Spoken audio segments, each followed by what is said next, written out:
Welcome to our weekly program, The Inside Story of Chabad in America through the Midal Archives. Last week we left in the middle, and I said we were going to read the question that people asked and the Rabbi answered, but we had no time, so I'm going to continue today. Since it's before Yud Shvat, at the end of this program, I want to share with you something very special, what the Frierdiker Rebbe gave to Rabbi Mindel.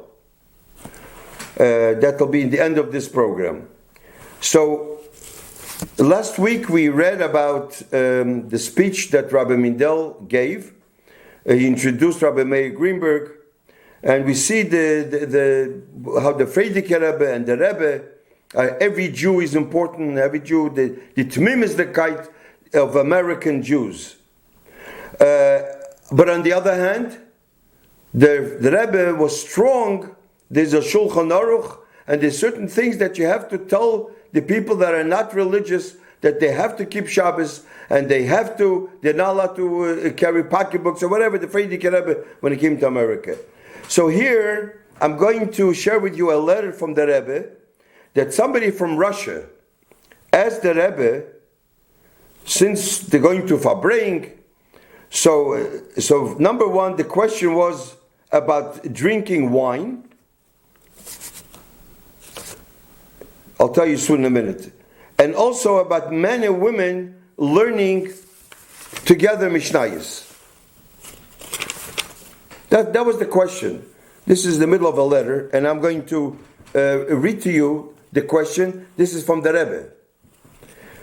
The question was like this. When inviting non-observant Jews who had been brought up in non-observant homes, is it right to drink wine with them? If you can drink wine with them. Now, as I just said, we have to be mikar of people, but we have to know there's certain things that there's a Shulchan Aruch. I'll give you an example. I had a group in Long Island before, years ago. So people wanted to come, 20 people to my house for Pesach. So I asked Rabbi Dvorkin then, since they're going to drive with a car, and they're going to have a Seder Pesach, so what should I do? So Rabbi Dvorkin said that you have to know how many people are going to come, and you have to have beds ready. If you have 20 people, you have to have 20 beds ready for them to sleep. Then you can bring them. Otherwise, they're going to be Mechal Shabbos or Mechal Yontif.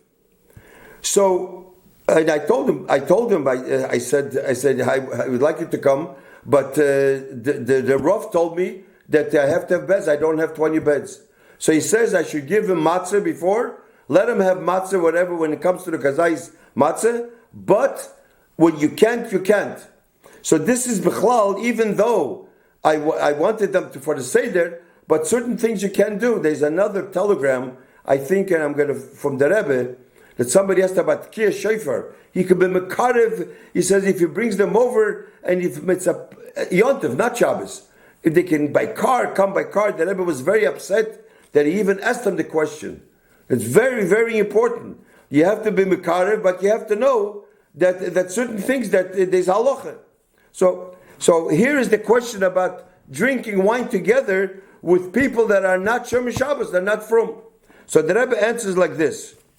In view of the fact that non-observant Jews constitute a wide range from one end to the other, and for understandable reasons, it is impossible to check everyone's Jewish credentials. Why enter into a questionable situation when there are many other drinks than wine that could be served in such company with no question, no shaila involved? And here the Rebbe wrote in the end a PS on that, especially at the question, the shaila in most cases involves also a question about the kashrus of the wine. Where there is no question about the wine, and the occasion is inviting a guest or guests for Shabbos or Yontiv. When Kiddush is involved, it is advisable that the host alone make Kiddush and limit the partaking of wine to Kiddush only. So only he should make Kiddush. You have to be very careful when you have these people. Now, I was looking for a letter, and I remember seeing it, but I'll have to find it. Now we have Yayin Mevushal, and L'chur it's okay, but the Rebbe wasn't so happy about making Kiddush on Yayin Mevushal. I'm not sure, but I have to check again that letter. But here he doesn't mention about Yayin Mevushal. Another question. There is a group of young women who would also like to learn Torah. This is what the question was, and the Rabbi repeated this. Would it be permissible to admit them to men's study classes, or should separate classes be formed for the women? Also, would it be proper to have male instructors for them? This is a question that somebody from Russia had. This is the answer from the Rebbe. In view of the extraordinary circumstances and difficulties in that country, means in Russia, I would be inclined to take a more lenient view to admit women into the men's classes. However, in order to emphasize the exception due to the circumstances, and also in order to be mindful of the halacha, of the din, of the law, two provisions should be made.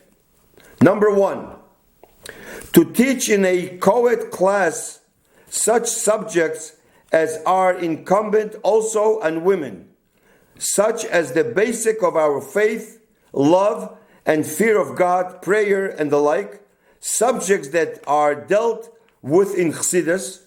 And you know, in Chassidus there's a letter from the Rebbe that you must learn Chassidus, because there are 6 things that only Chassidus explains how to do it. Fear God, the unity of God, love God. So these things should be learned in that class, if you have women also. And number 2, that separate seating should be arranged for the men and women. They shouldn't sit together. This would preclude also other personal associations, such as mixed dancing and so on. And although we are speaking of persons who, by reason of background, are not otherwise averse to mixed dancing and socializing, it is obvious that this should not be permitted in these groups, and no permission should be given for practice explicit or implied. I must emphasize, the Rebbe says, again, that the heter means the permission, mentioned above in regard to co-ed study is based on the special circumstances prevailing in that particular country.